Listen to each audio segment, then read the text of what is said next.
فرمایا الدعاء مخ العبادہ، دعا عبادت کی روح ہے، دعا عبادت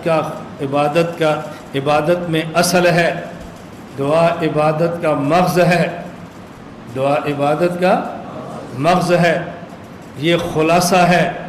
توجہ رکھنا، اللہ کے نبی یہ بات سمجھا رہے ہیں کہ دعا عبادت کا مغز ہے۔ تم نے نماز پڑھی کیوں؟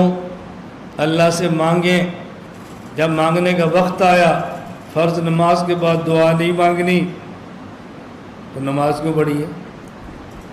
مانگنے کا وقت آیا تو کہا یہ نہیں مانگنی۔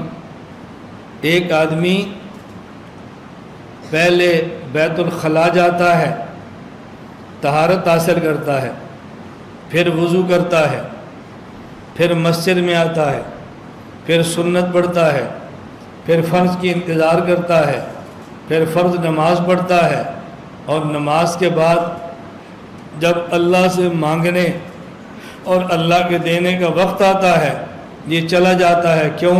یہ دعا مانگنی سنت نہیں ہے۔ کیوں چلا گیا؟ وقت کم ہے، کیوں چلا گیا؟ مجھے جلدی ہے۔ 1 سے لے کے 30 تاریخ تک مزدوری کی ہے، روزانہ 8 گھنٹے، تاکہ 1 کو پیسے مل جائیں 20,000۔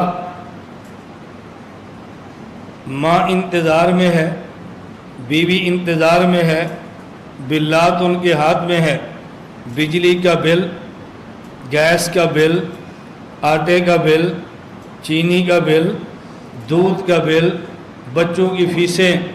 اور بھئی 1 آ گئی، پیسے لائے ہو؟ نہیں۔ کیوں؟ پیسے ملنے تھے لیکن امی جان وہاں لمبی لائن لگی تھی، 1 گھنٹے بعد باری آنی تھی۔ ماں نے کہنا بیٹا 30 دن روزانہ 8 گھنٹے مزدوری کرتا رہا اس 20,000 کے لیے، اور جب 20,000 لینے کا وقت آیا تو کیوں نہیں لے رہا ہے؟ اور جی 1 گھنٹے بعد میری باری آنی تھی، 30 دن 8 گھنٹے کام کر لیا، اور جب ملنے کا وقت آیا تو 1 گھنٹہ انتظار نہیں کرتا۔ طہارت حاصل کر لی، وضو کر لیا، مسجد آ گیا، سنتیں پڑھ لی، نماز پڑھ لی، اور جب اللہ کے دینے کا وقت آیا دوڑ رہا۔ کیوں؟ میرے پاس ٹائم نہیں ہے، وقت بہت تھوڑا ہے۔ یہ اس مزدور کی طرح ہے کہ جس کو 1 گھنٹہ نہیں ہے مزدوری لینے کے لیے اور روزانہ 8 گھنٹے ہیں مزدوری کرنے کے لیے، یہ اس بندے کی طرح۔ اچھا، اور بعض باتیں اتنی عجیب ہیں، مجھے بہت تعجب ہوتا ہے، اتنی عجیب باتیں ہیں۔ تعویل نہیں کرنی، تعویلیں نہ کریں۔ ہم نے کہا جی نہ کریں۔ صحیح بخاری میں ہے، اللہ کے نبی صلی اللہ علیہ وسلم سے پوچھا گیا ایو الدعاء اسمع، لفظ یاد رکھو، کیا لفظ ہے؟ ایو الدعاء اسمع، وقف کی وجہ سے اسمع کہتے ہیں۔ ایو الدعاء اسمع، اللہ کے نبی سب سے زیادہ قبول ہونے والی دعا کون سی ہے؟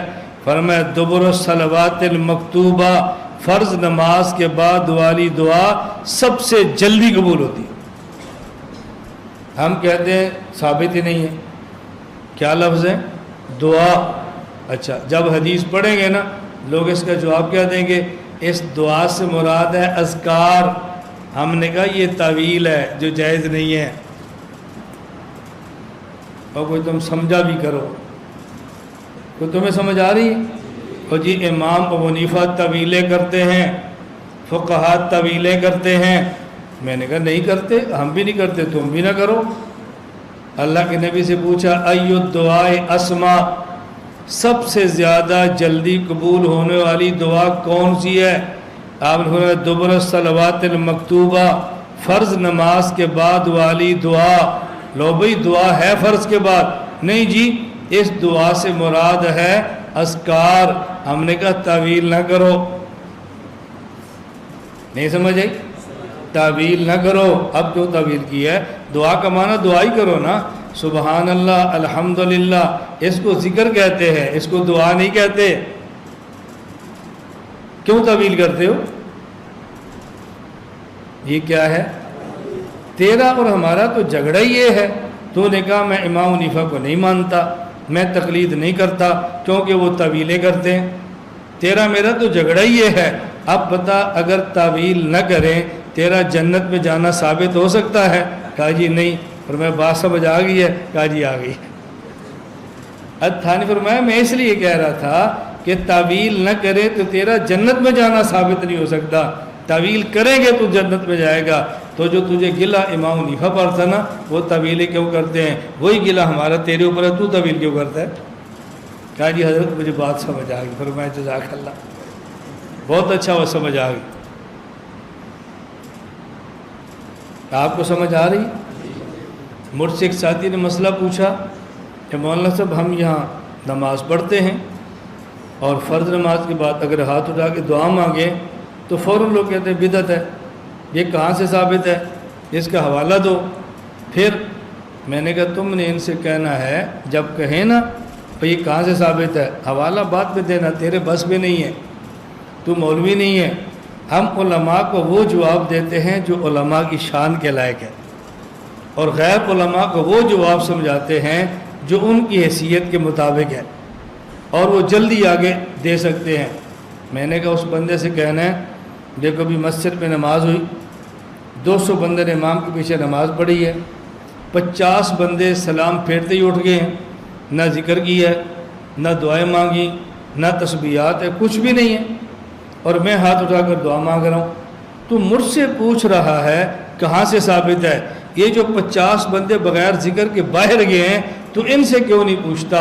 بغیر تسبیحات کے اٹھ کے جانا یہ کہاں سے ثابت ہے؟ ان سے پوچھنا. اگر مسئلہ ثبوت کا ہوتا تو ان سے پوچھتا، تو ان سے نہیں پوچھتا تو مجھ سے پوچھتا ہے.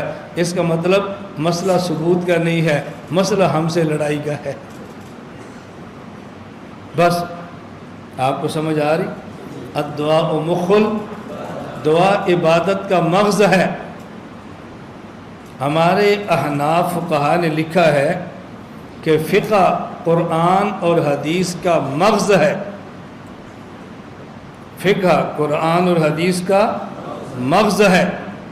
ایک بندہ مجھے کہنے لگا کہ مولانا صاحب یہ قرآن اور حدیث کی توہین ہے. آپ بادام لیتے ہیں، ایک بادام کے اوپر چھلکا ہے، ایک اندر مغز ہے، ایک مغز ہے. آپ مغز کو رکھتے ہیں، چھلکے کو پھینک دیتے ہیں. تو جب تم نے کہا فقہ قرآن حدیث کا مغز ہے تو تم نے قرآن حدیث کو چھلکا کہہ دیا اور فقہ کو مغز کہہ دیا. چھلکے پھینکتے ہیں اور مغز کو لیتے ہیں، یہ تو تم نے قرآن حدیث کی توہین کی ہے. میں نے کہا پکا رہنا، اس بات پہ پکا رہنا. کیا مطلب؟ میں نے کہا تو پکا رہنا. اب میں حدیث پڑھتا ہوں تو انہیں فتویٰ لگانا ہے. رسول اللہ صلی اللہ علیہ وسلم فرماتے ہیں الدعاء مخ العبادہ، دعا عبادت کا مغز ہے. رکوع چھلکا، قیام چھلکا، تلاوت چھلکا، سجدہ چھلکا، تشہد چھلکا اور بعد میں دعا مغز. تو حضور پاک نے رکوع سجدے کی توہین کر دی نا، لگا فتویٰ. میں نے کہا لگاؤ فتویٰ. کہا جی اس حدیث کا معنی یہ نہیں. میں نے کہا جو ہے وہ آپ بیان کر دیں. کہا اس حدیث کا معنی یہ ہے کہ دعا عبادت کا نچوڑ ہے. کیا مطلب؟ مقصود دعا سے، مقصود عبادت سے اللہ سے لینا ہے. تو جب اللہ دیتے ہیں تم لیتے کیوں نہیں؟ میں نے کہا اسی طرح جملے کا معنی یہ ہے کہ یہ فقہ قرآن حدیث کا نچوڑ، قرآن حدیث کا خلاصہ ہے. قرآن سے مقصود بھی مسائل پہ عمل ہے، حدیث سے مقصود بھی مسائل پہ عمل ہے، اور جو مسائل قرآن حدیث سے نکلتے ہیں اسی کا نام فقہ ہے، اسی کا نام فقہ ہے. میں نے کہا بھی کوئی اور بات؟ ہم جو سینہ تان کے دنیا میں چلتے ہیں نا، یوں نہیں چلتے. جو لوگ شرمندہ ہوتے ہیں اور اپنے حنفی ہونے پہ سر جھکا کے چلتے ہیں، ان کو اپنے مسلک کا پتہ نہیں ہے، اپنے مذہب کا پتہ نہیں ہے، دلائل کی دنیا سے دور ہیں. بحمد اللہ تعالی. اللہ آپ سب کو توفیق عطا فرمائے. ہمارے علماء کے پاس بصیرت بھی ہے جو اللہ کے تعلق سے ملتی ہے، ہمارے علماء کے پاس عقیدت بھی ہے جو اللہ اپنے کرم سے عطا فرماتے ہیں۔ یہ بصیرت عقیدت دو جمع ہو جائے نا بس مزہ آ جاتا ہے، ان میں سے ایک چیز بھی چلی جائے مزے ختم ہو جاتے ہیں۔ میں سمجھانا صرف یہ چاہ رہا تھا ہم اللہ سے مانگنا سیکھیں، اللہ سے مانگنا، بس ہم عادت بنائیں کہ ہم نے اللہ سے مانگنا ہے انشاءاللہ۔ فرض نماز کے بعد بولو مانگیں گے، تہجد کے بعد مانگیں گے، تلاوت کے بعد مانگیں گے، عبادات کے بعد مانگیں گے۔ اللہ سے مانگنا سیکھو، اللہ سے مانگنا سیکھو، باقی اللہ تعالیٰ دیں گے وہ جو مادی فائدہ مند ہوگا، جو مفید نہیں ہوگا وہ نہیں دیں گے۔ بس اتنا اللہ پر اعتماد ہونا چاہیے۔ اللہ تعالیٰ مجھے بھی اور آپ کو بھی اپنی ذات اقدس سے مانگنے کی توفیق عطا فرمائے۔